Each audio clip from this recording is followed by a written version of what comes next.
Hello there. Welcome to the Circle Sanctuary Green Faith Circle. We are recording this April 2024, getting ready to go into the Earth Day season. And of course, we're here with some people who were there at the very beginning of the Earth Days, Reverend Selena and Dennis, maybe you too. And we're so happy to have the people who are around this space. With us tonight. And we also have a special guest, Pamela Kelly McAfee.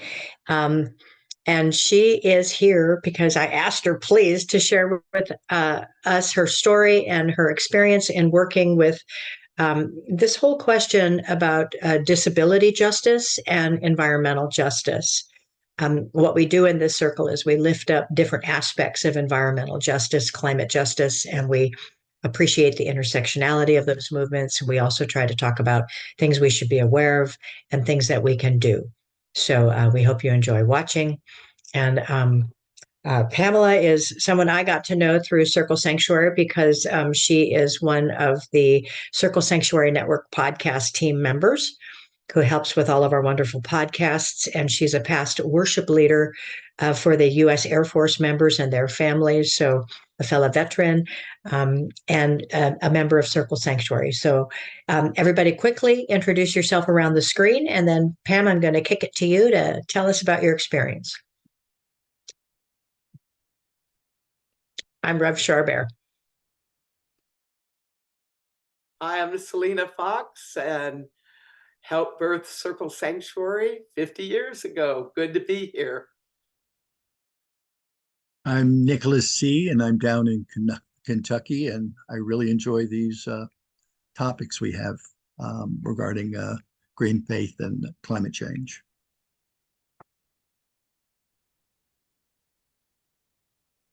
I'm Dennis Carpenter, and I'm also from Circle Sanctuary in Wisconsin.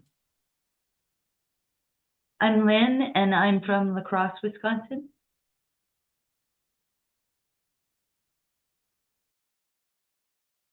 We're Jennifer and George Whitney from Madison, Wisconsin.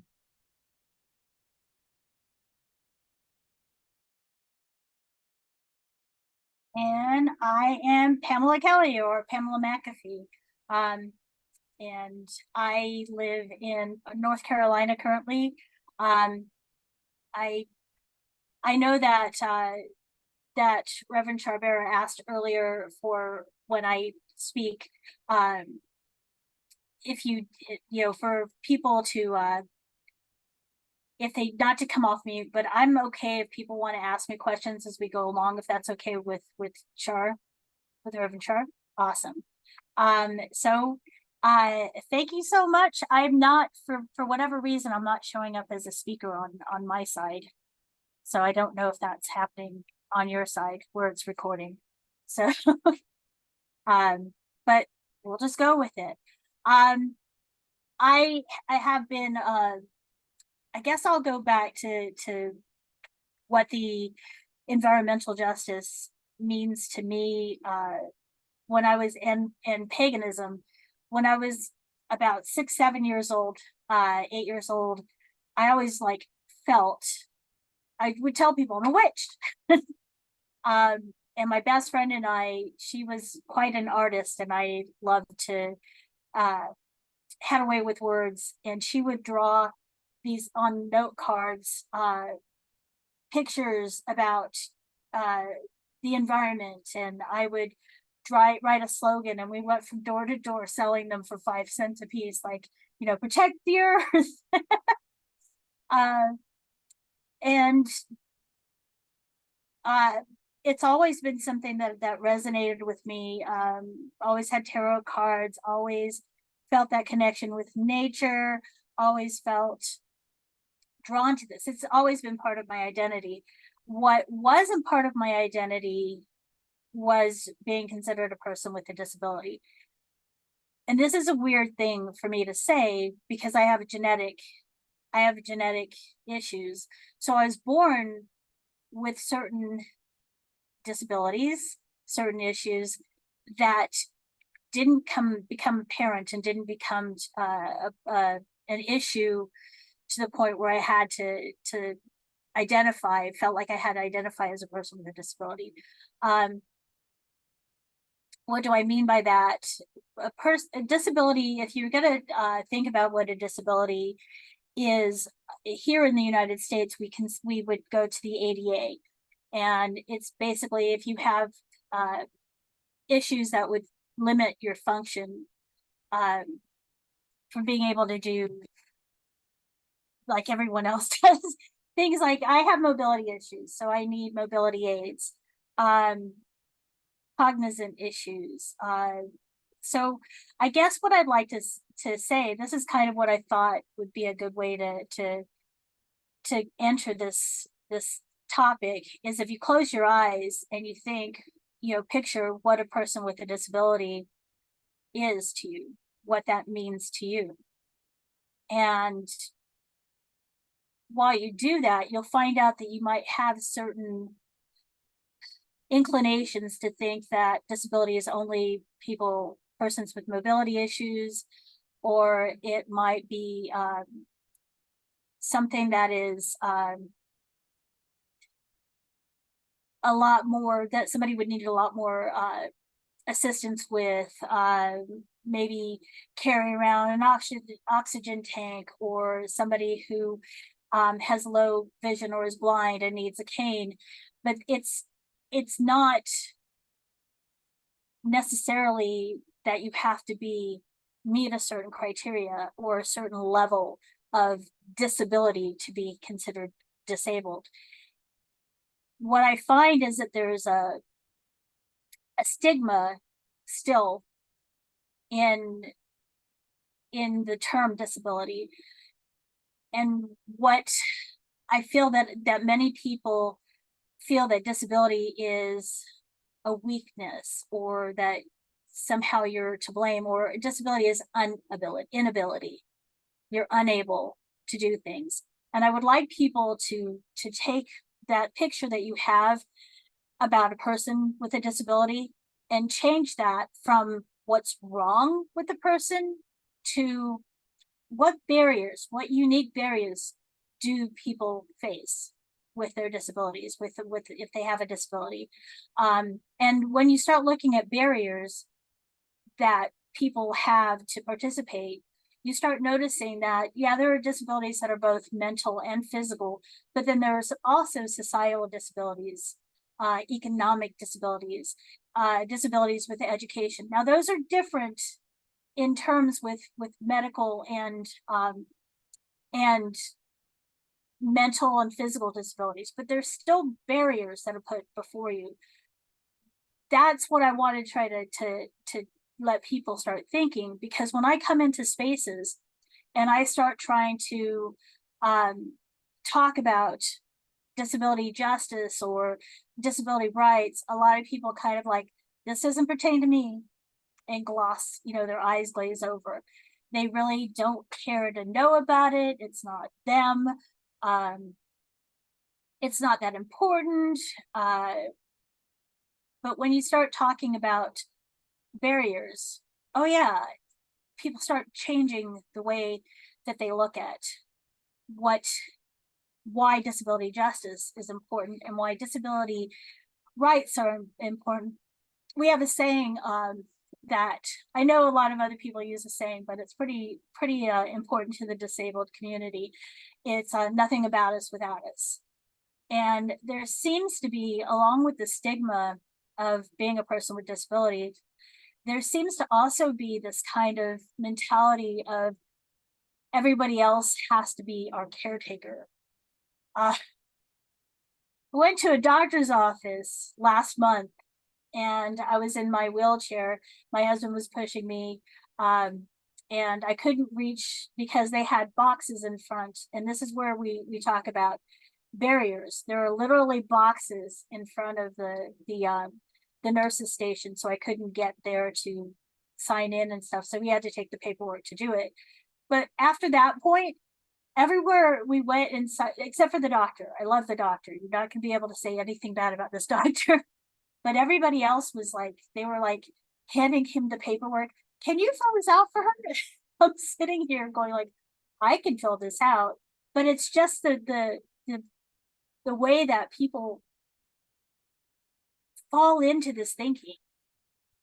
Again, that disability is inability. That disability is more of what's wrong with me rather than what barriers do I have. And I had no barriers to fill out paperwork. I just had barriers to get to a nurse's desk. So it's really important for people to start thinking in that manner, rather than what is wrong, how disabled a person is, but think more of like what barriers do they have in front of them to stop them from participating like everyone else, and how can we help, how can we give tools and resources so we can remove some of those barriers. It's easy to think about. I was looking at last month's circle, and where you had a person that was a public health, she was public health nurse, public health, talking about frontline communities when it comes to global, to like climate change and the impacts of maybe factories that are pollution and stuff like that. And we think about, a lot of times it's communities of color, poor communities, low socioeconomic and education. And it's easy, I feel, not that it should be, but it's easy to kind of think of what those populations are. But it's almost an afterthought to think about those populations also containing persons with disabilities. Being unhoused as a person with disabilities, that's a higher risk of that happening. Or I fought really hard to get disability, but if I had to live off of it by myself, you basically say I'm going to live in poverty for the rest of my life if you say that that's what you're going to live on if you don't have any other means to help take care of you. And I guess what I'm trying to say with that is,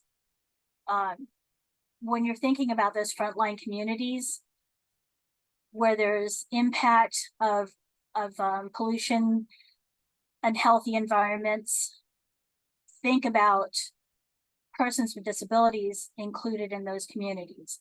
I have a t-shirt that says, if you're thinking about inclusion and diversity, and you're not thinking disability, then you're not doing it right. We are arguably the most intersectional and largest marginalized community out there. We run the entire spectrum of ethnicity, of education, of regional. We are the most intersectional marginalized community out there. When you think about all the different groups that have fought for their rights in our country in the last 50 or so years, we were the ones that got our rights the last at the end in the 90s. It wasn't until the 90s that our rights were protected under the ADA. And we still have a long way to go. We still have a long way to go with that, because we're still an afterthought. And Selena brought up about voting earlier today. And we think a lot about voting rights being suppressed right now in the environment that we have in the United States. And a lot of times we go back to thinking about certain marginalized communities being impacted by these voting rights. Very seldomly do we think about that impact on the disabled community, persons with disabilities. And I do a lot of work with Get Out the Vote with calling up on campaigns and trying to help people to vote and participate in the election.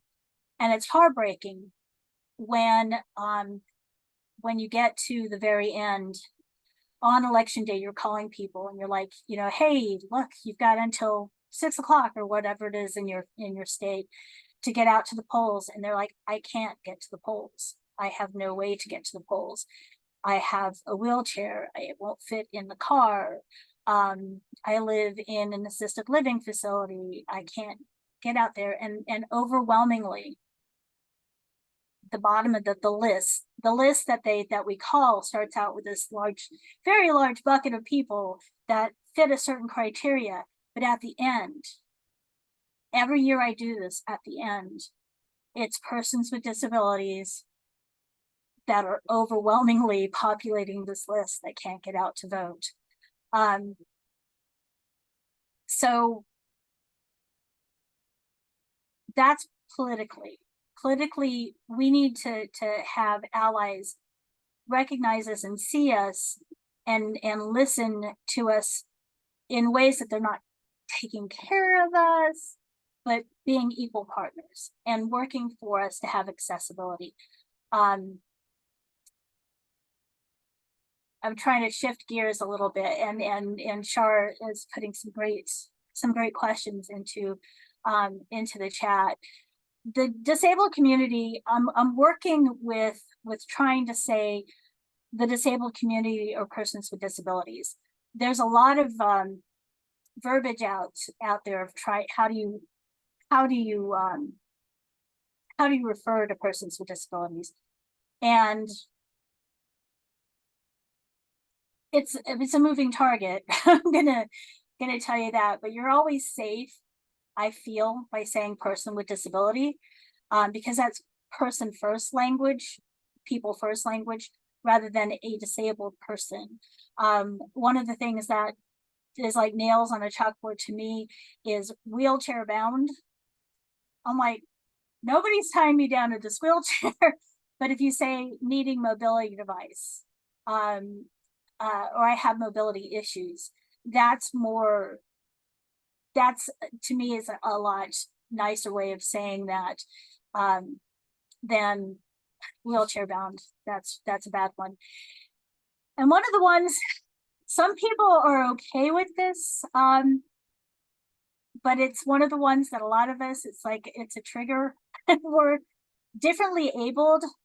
A lot of people try to say differently abled because they feel, and this is where I feel that a lot of education needs to happen. I think they feel they're being nice, like we should hide our disability, or we should lessen, like somehow it's going to lessen the impact. And a lot of times it's seen as condescending, but it feels like maybe they're trying to not feel guilty that you have a disability. It's like, it's not your fault. It is who I am. So differently abled, try to strike that. I had a situation recently that I was watching last month during the month of the Women's History Month. I was watching 3 very powerful, very engaging women talking about there were 2 were AAPI, Asian American Pacific Islanders. One was African American or Black. And that's, like I said, the moving target is, what do people prefer to be called? And I have some friends who prefer African American and some friends who prefer Black. So I try to use both of them.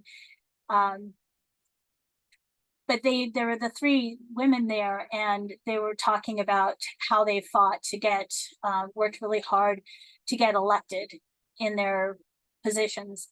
They had elected positions. And I thought, this is really inspiring. So I asked, what are you doing to elevate women with disabilities? And I got tone pleased right away. Well, we try to do what we can for differently abled people. I'm like, okay, try not to get triggered. Try to use this as an education, as a time to a place that I can try to hopefully educate somebody. So people have really good intentions, but those words come across as more hurtful than well-intended to our community. At least in most of my friends feel that way. So ask a person. One of the other ones that I had is I was taught to use hearing impaired, and I've been told recently not to use hearing impaired. So if you're talking about persons within the deaf community, you can use hard of hearing or deaf, but ask people what they want, how they would like to be referred to, if they want to even be referred to anything with their disability.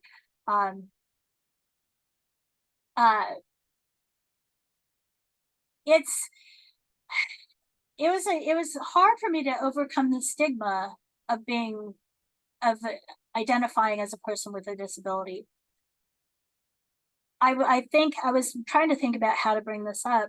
I was talking to Reverend Shar earlier today, and found out that we both have a past of growing up around the military.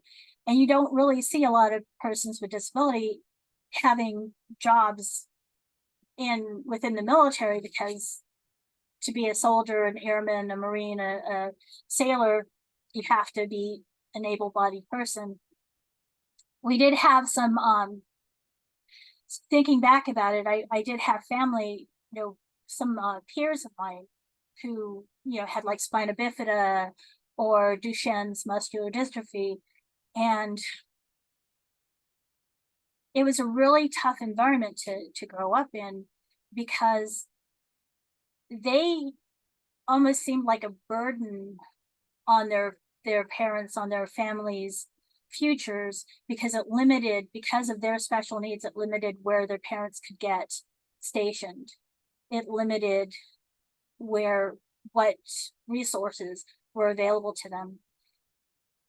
And that was thinking back at that, I'm like, I wonder if that's where some of the seeds were planted about why I had a hard time with accepting the fact that I have some disabilities. Now I work with I have a 501c3 that I recently started with some friends, called Rev Up NC, which is Register, Educate, Vote, Use Your Power. And the focus is on persons with disabilities, trying to get them as part into the political arena, make sure that they have their voting rights, and they make plans, make a plan to vote, all that stuff. And I am the president for my political party's Disability Issues Caucus in my state. I try to represent. I think the best thing to do as a person with a disability is what I keep asking everyone here to do, is see us. Don't think, oh, well, here, I'm going to put you in the corner, and that picture that we painted earlier about what a person with a disability is and can do and who they are, forget all that. Bring us out, ask us, and let us participate. Find out what we need in order to participate. I do a lot of work with organizing, and I can organize right here on Zoom. I'm very familiar with Zoom. I've been able to participate on phone banks with celebrities, with politicians, training people how to phone bank, text bank. We have a lot of ways, a lot of accessibility with us today with Zoom, with the internet, that we don't have to, we can participate a lot more. One of the things that came out of the pandemic was, I remember saying, or somebody posted, the disabled community have been told that employers can't give us the accommodation of working from home. And now with the pandemic, we found out that you just didn't want to. So in my opinion, and what I'm fighting for really hard is to keep those rights, that ability to participate through things like Zoom remotely. Because once you've given us this, you can't take it back because it's not comfortable for you. And that's what you find out. I'm going to go back and go into the next thing with what Shar asked, because this works really good with this. When you ask for accommodation, a lot of people start balking at how much that's going to impact them. And especially when we're talking about climate change and accommodation, you have to weave those two. They have to be interconnected because they are interconnected. For preparation for tonight, I pulled up some dark things of like Hurricane Katrina. Over 100 people left in nursing homes to die because no thought was given to how to evacuate persons that were disabled. That happens a lot when we have natural disasters that are going to become more and more prevalent. So what do you have in your community to make sure that if you have a climate disaster, you're going to be able to take care of those who have mobility issues, those who have sight, who are low sight or blind? How are you going to get the word out? How are you going to let people know? And I don't know, Nicholas asked, how does the ADA focus on these concerns? I don't know if there's, and I'm going to be honest with this, I can look into it, but I don't know if the ADA has very much in place to focus on these. And that's something that where the intersectionality of what the work here does can help with, is bring up these things. I'm half Turkish. My mother was born and raised in Turkey, met my American airman father. Here I am. I have an aunt who's Turkish, and she is amazing. And she was part of and I can see if Shar would like to share this, I would love to. But in Turkey, she was part of a project that I'm looking at this book right now in PDF form of a disaster and emergency planning guide for people with disabilities, specifically for seismic, for earthquakes, because Turkey is like on all these faults and has a lot of earthquakes. But there's some good planning in here, and that needs to be part of communities, of how to, what we're going to do with persons with disabilities. It's an afterthought. I recently became part of the advisory board for my county's board of transportation, partly because I remember over the summer, it was like blistering hot, and this woman in her power chair was sitting under a tree in the middle of a road across the street from the bus stop. And I'm like, I stopped and I said, I'm a person with mobility issues too. Do you need any help? And she's like, no, that bus stop was like glass with the sun coming down. It was like being a bug under a magnifying glass, no air going through. And I thought, she's in the middle of the road. This is not safe. And I looked, and she had to get there through the road because there's no sidewalks leading up to those bus stops. So now I'm on the transportation advisory board, and every meeting I go to, I'm like, well, what are we doing to make sure we have a really nice access? We have a wonderful bus system. We have a great bus system, and it's accessible for getting mobility devices on and off, but the bus stops are not accessible.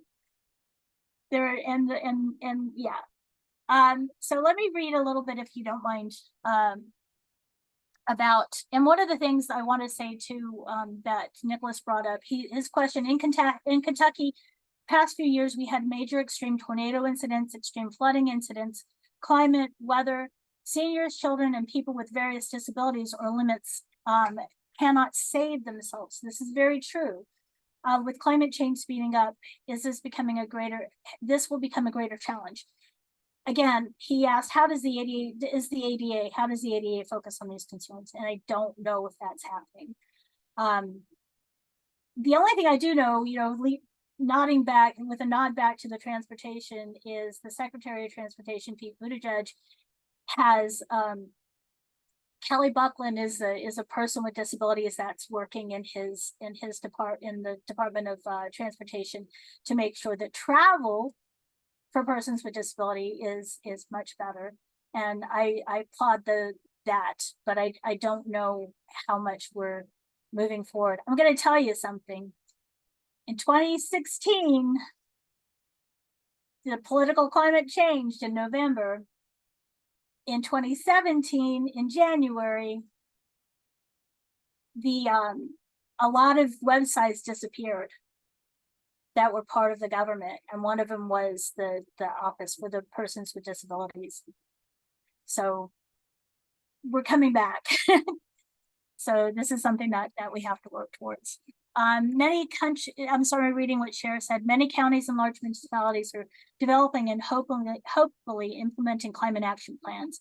Is the disabled community working with other grassroots activists to keep sustained pressure on county, city leaders to include action steps for persons with disabilities? No. They need to be. And that's the whole thing. They need to be invited into these spaces. I'm very grateful that I put out a massive emails of all these different boards that I wanted to participate in. And in the back was that thought about the transportation board. And I said, I could do impact here. And the guy who chooses, he's like, we really need somebody with disability on this board. We have to stand up and say, hey, listen to us. Unfortunately, going back to the stigma thing, there is, again, the stigma of, you're supposed to be over there.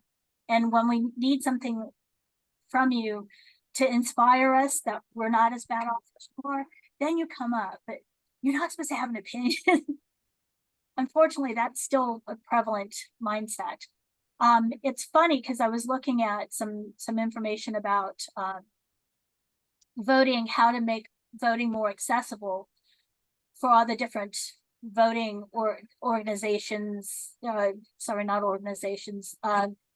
entities throughout the states. And it had, the very first thing, it's like, put in ramps. Second thing was train poll workers. Third thing was include the disabled community. I'm like, okay, that should be the first. Story here in my state, when they come up with the voting machines, they allow they usually have meetings at the Board of Elections for people to come and check out and have, if they have any questions about the voting machines. And a woman here in North Carolina that was working really hard for the disabled voters, voters with disabilities, she brought some low vision blind voters to try them out. And the Board of Elections said they can't come up and touch it. And she's like, well, how are they supposed to try them out? And they said, well, they could sit in the thing and they can watch. That disconnect, it's very real. A blind person cannot sit and watch you. A person who's blind cannot sit and watch you do this. And it's we're having a hard enough time with curb cuts. We have a hard enough time with people parking in the accessible parking, the hashed parking spot, so people can get in and out of their vehicles. This has to be something that we have to, as persons with disabilities, start making a noise about it. Again, it's like the same thing with the remote, being able to do things remotely. I cannot tell you how many times people say, when we get back to normal and we can do this. And I'm like, living online has been my normal, and now you guys are in my world and I want to be included. So this is normal. And Pardon me, Pamela, pardon me for interrupting you. Would you like some of these questions to go live at this point, more conversational, so you don't have to just read them from the chat? Would that be more comfortable? sure, I want to do one more thing, if you don't mind. Okay. No, Um, no, just checking.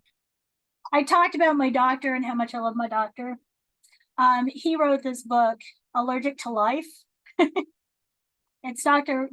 Frank Lichtenberger.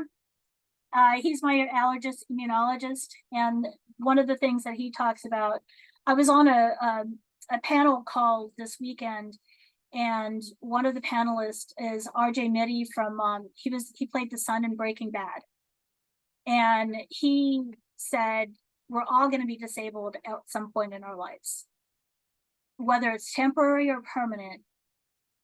And I thought that that's pretty wise thing to say.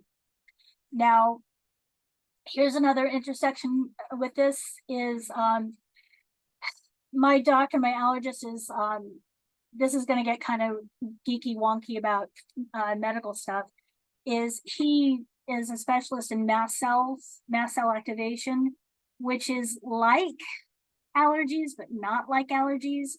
It's how people are starting to react to our environment, because there's so many different changes, so many chemicals. One of the parts that he was talking about is, when they started cleaning water because of needing to remove like fertilizers and all the things that they did to pollute water, they got rid of a lot of the helpful things like algae that we needed to some extent.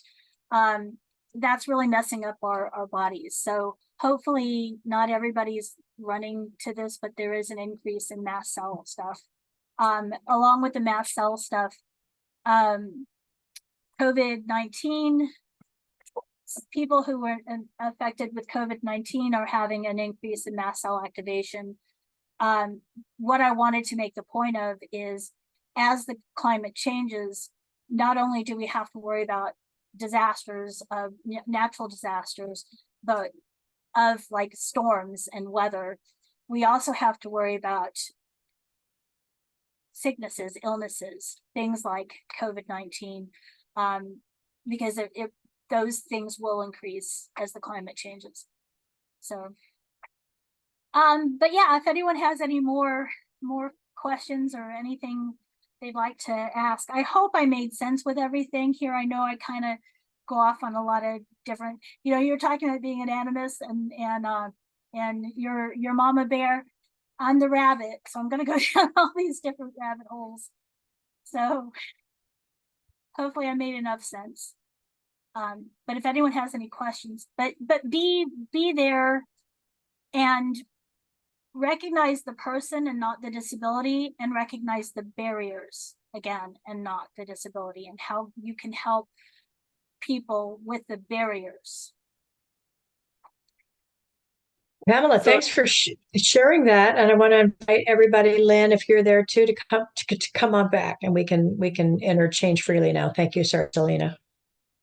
So my question has to do with climate disasters, natural disasters, and yes, some people are more susceptible to them because their environments which are already stressed. And one of the things that I have been paying attention to for quite some time, and this has come from some people in our community that do work helping people deal with natural disasters, has to do with the bonding that some people, with disabilities or not, have with creatures. And one of the real problems that happened with Katrina and some other disasters that got a lot of media attention, that some of the shelters would not allow there to be humans with a creature, some kind of animal. Service dog. Yeah. So whether that's a therapy dog or seeing eye dog or emotional support animals and things. And I'm wondering, from your own experience and working with other people in the disability rights world, what kind of conversations have been having? There have been some recognitions that it's really important not to sever a relationship during a crisis time from somebody in distress that needs to be evacuated from a support being, and just because they happen not to be human. So I know Right. it's getting better, but there's still places that haven't made the shift and aren't even having the conversations. So I'm wondering what your experience has been, Pam, with those with disability that have creatures as part of their support work. Very, very, very good question. One area that it annoys me a lot that there's a lot of good rules out there, a lot of good laws out there, but there's not a good I don't know how to enforce those laws. There's not a direct or clear way to enforce them. So let's split the what you're talking about. You have pets. Then you have therapy animals that are trained specifically to like go into hospitals or with children. Those are specifically trained animals for therapy, those services. An emotional support animal has some legal right. You have legal rights to an emotional support animal, and those are not animals that you would take out in public. Those are animals that you would be able to have in your home. That if you have, like, say you're renting and there's a no pets policy, if you have from your doctor that you need this emotional support animal, the letter, then they're supposed to let you have the animal as a pet in your home. But they do have legal, there's some laws that protect them for being your pet, and they're not supposed to charge an exorbitant amount for a deposit. So I've helped a person here in North Carolina. They had three pets, and it was really tough trying to keep them because they were unhoused for a while and they just really needed their pets back. So there's a lot of pushback even with those laws for letting people have those animals. So that's where having a good advocacy, good advocates to work with, and knowing the laws, and that's not always easy. They had me for one thing, and I wasn't going to let that happen because I was like, this is what you look at, and this is what you tell them. Now, service dogs, that's an area where things have gotten, in my opinion, they've gotten worse, because in the last administration they changed it to service dogs. Before that administration, there were service animals, so there were a number of animals who could be considered a service animal. But now, by law, I think there might be an exception with a horse, but I'm not sure. But I know service dogs are service dogs. And service dogs are not pets. Service dogs, if you have a service dog, they can go with you anywhere. They're a working animal. They perform a function. But see, a lot of people have no idea of how that. There's so many people who are making money scamming people, saying, "Oh, come through our program and we will give you a certificate." There's no certification for service animals. Some municipalities might require a certificate, but generally speaking, a service dog performs a task for a person. And all you can ask, if I go into a business and I have a service dog, you can say, is that a service? Or you can ask, is that a service dog? And if I say yes, then you say, what task does the dog perform for you? And legally, that's all you can do. but that isn't followed at all. That is hardly ever followed. And if I brought my service dog that I set as a service dog into the store, and somebody else with their service dog brought it into a store, and their service dog would attack my service dog, the moment that that service dog is not controlled, that dog is no longer a service dog, it's a pet. And people don't know that. They're like, there's so much ignorance about the law that it's hard to enforce or follow any of these. So that's a really good question. And again, I don't know if I were to go into a store with a service dog and somebody else's dog attacked mine, what repercussions are there? It'd just be, and there's nothing really in place to say, okay, look, that dog's not a service animal anymore. Because people, yeah, it's hard because I got into a discussion with somebody on this a couple days ago because they were saying they're pets. And I'm like, no, they're legal document. There's laws. So you can say pet, they can be a pet as well, but when they're doing stuff in public, this is a service animal. My ESA is a pet, but she has legal protections. I hope that answered. I don't know where we're going to go for this. It needs to happen, but I don't know how to make it happen. I know some people who are in crisis management, emergency services planning have made note of the additional stress that's happened with people being displaced when there's been some kind of separation like that. And it has made some news and been part of some public discussions.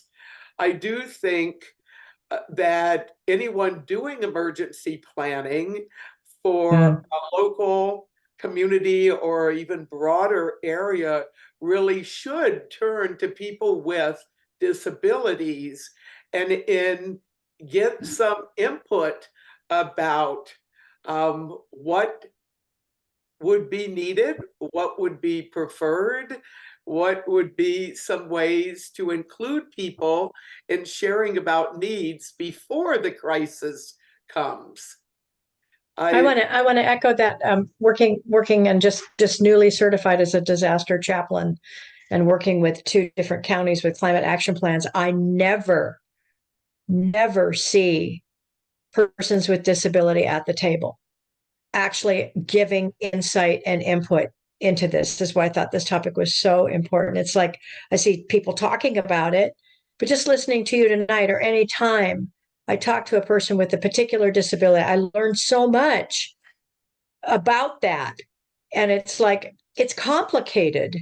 And just like we have other so-called vulnerable community, I mean, climate justice is all about bringing those most impacted, who might be the most vulnerable in a disaster situation, in a climate impact situation, using their knowledge and expertise and experience to inform what we need to be doing better so that it's just. The response is just and duly considering everybody. And it's not happening enough. So I know we're at about 5 minutes from closing this section, but the big takeaway I'm getting is we really need to make sure we have persons with different kinds of disabilities, cognitive, vision impaired, hearing impaired, mobility, the whole gamut, different illnesses at the table, helping to educate us and inform us. Yeah. Other people, what takeaways are you getting from what Pamela's been sharing?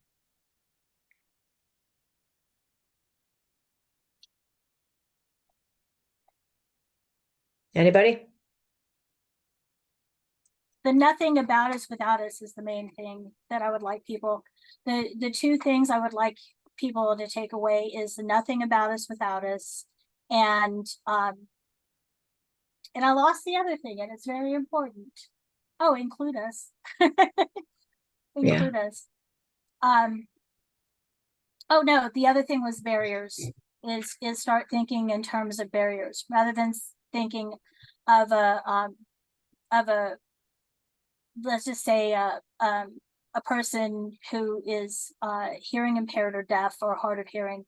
And I'm using all three terms because I want to make sure that I'm not excluding anyone, and I'm hoping that I'm not upsetting anyone by using those three terms. That's if you're going to I went off on a tangent. Oh yeah, so what barriers do they have to participate? And then respect, this is the other thing, respect what tools they have. Thinking specifically about the deaf and non-hearing world, that's one of the areas I had a conversation with somebody that the deaf community would rather have deaf, and then the people who are hearing impaired would rather have hard of hearing. And I'm like, that doesn't exist in like the blind or low vision world. And I started thinking to myself, why is that? And I thought language is the one thing that makes the culture. And when you have a language of ASL and that whole culture, respect the culture of the deaf, respect the culture of the deaf. I go back to thinking about Children of a Lesser God or Coda, really good movies that gave us an insight into that world. And respect that that's people in the deaf and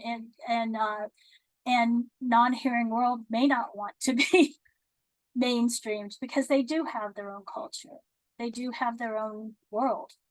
And I'm sorry, I went off on another tangent. I just find that fascinating because I'll comment on a takeaway here. There's a lot going on in my head and too much to say, but one of the takeaways, I think that we'll just use the United States.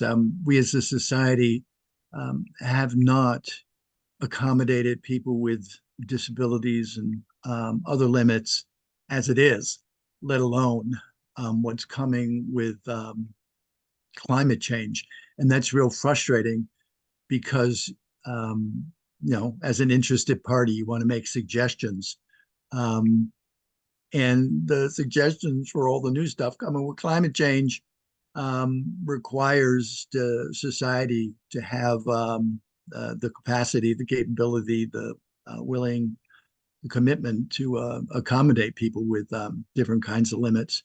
And I will put in one extra piece, and this is at the table thing, a comment about at the table.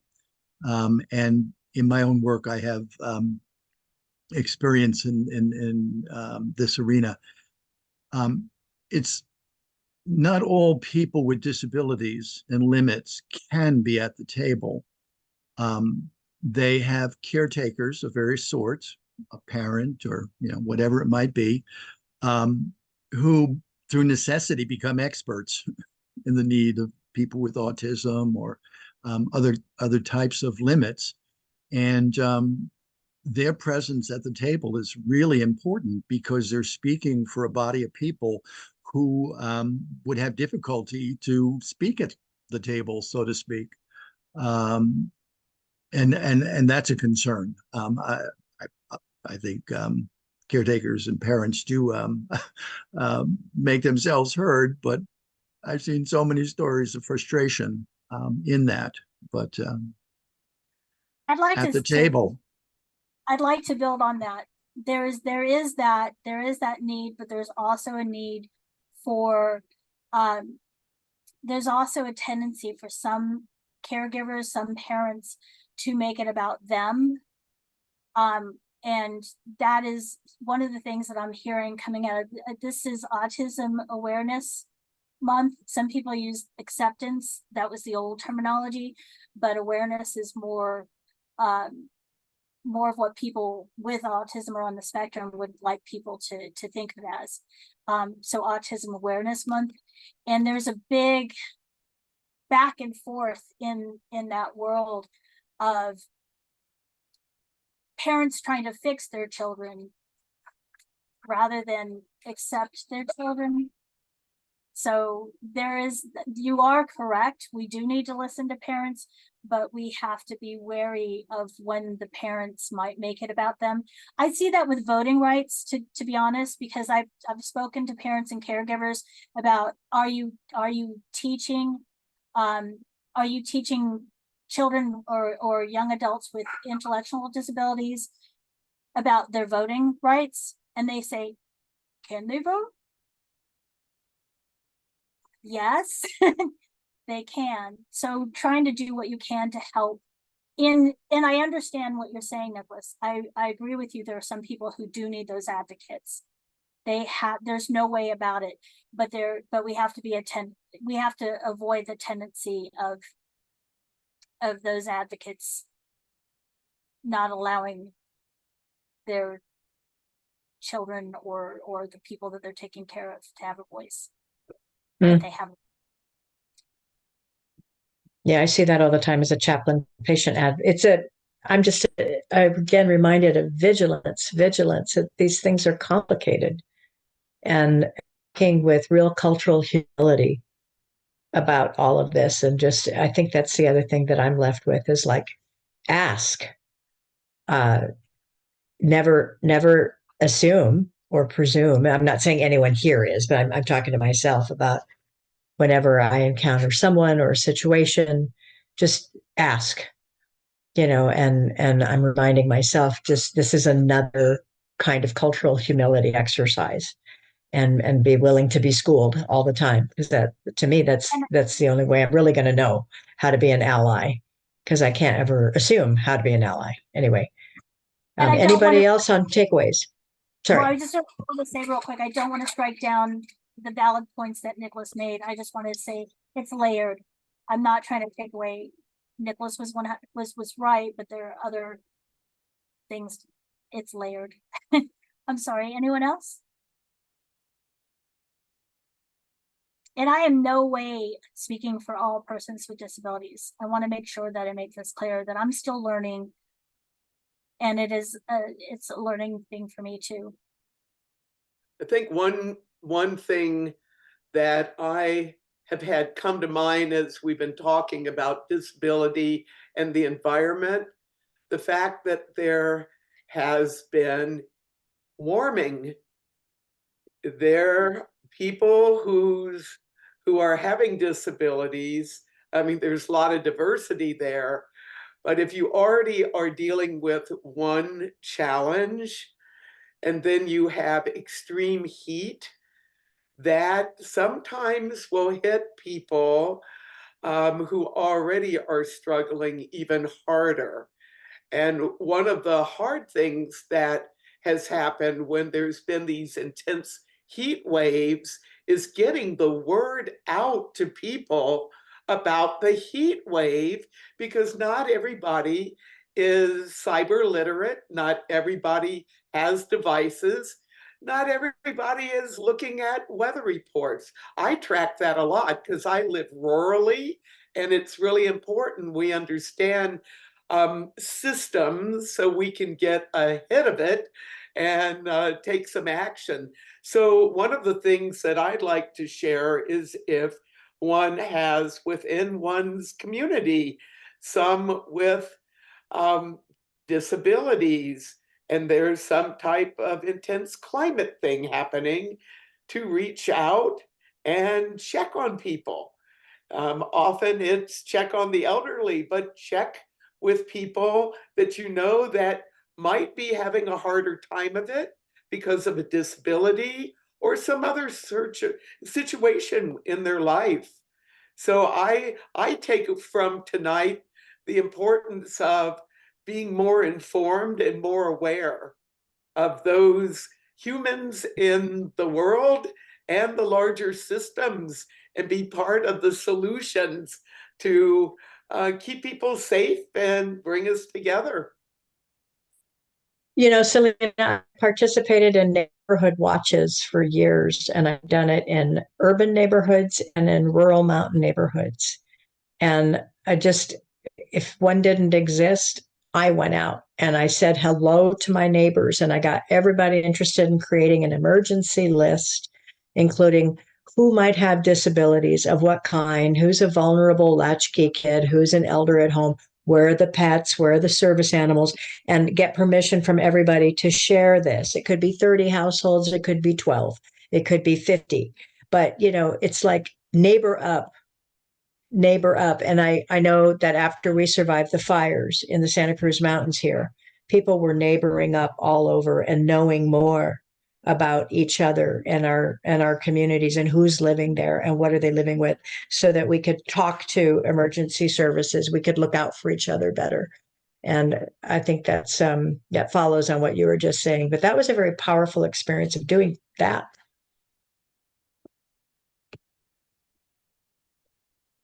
Anybody Yes. else? Last thoughts? Yes? Just remember us. Just remember that we're part of the community too. And there's a saying that we have that's called inspiration. I hope this doesn't offend anyone, but inspiration porn. That's like when you see the news story of the person who overcame their challenges or whatever. Avoid falling victim to that vision of what a disability is, of somebody, and look at when they have the Down syndrome awareness recent commercial with the young lady who kept saying, I can do Shakespeare, I can do this. That is in her words. And that's kind of what I would like people to think about when they think about, something that brings awareness to a person with disability, rather than, oh, look at this poor person here. Look at ways that we can participate. Look at ways that we say things in our own words, our own narrative. Well, Pamela Kelly, I want to thank you so much for joining us with this Green Faith Circle. Just a reminder, everybody, she's going to be the featured guest on Blue Marble. We'll be doing just a one-to-one interview, so she'll be going into more depth with a bunch of these things. With your permission, Pamela, in closing, may I read out, or do you want to read out for us, please, the link to the resource you recommended here? I don't know if the chat will be seen on YouTube. That's why I'm asking that maybe we just read it as well. It's www.ipkb.gov.tr for Turkey, and it's a Turkish website. It's under WP-content /uploads /2023/0-3/disaster-people-disabilities-guides.pdf. So I don't know if a quicker way of saying that, but Right. there. Yeah, I don't know how many of us are going to go, okay, got that. So, but what I'm wondering, Selena, is if we can put this up on Circle Green, so that we have a disability resource guide up there as well. And that everybody, if you saw this on YouTube, if you go to www.circlesanctuary.org/Circle Green, you're going to see recordings of these, but you also see all kinds of other resources. And I'm just thinking maybe we need to get this resource up there as well so people can go there. What do you think? Yeah. Okay, I'm going to click on that, and I want to thank everybody for being here with us. And Pamela, do you want to give us the last word? Just that the resource I'm giving is based on Turkey.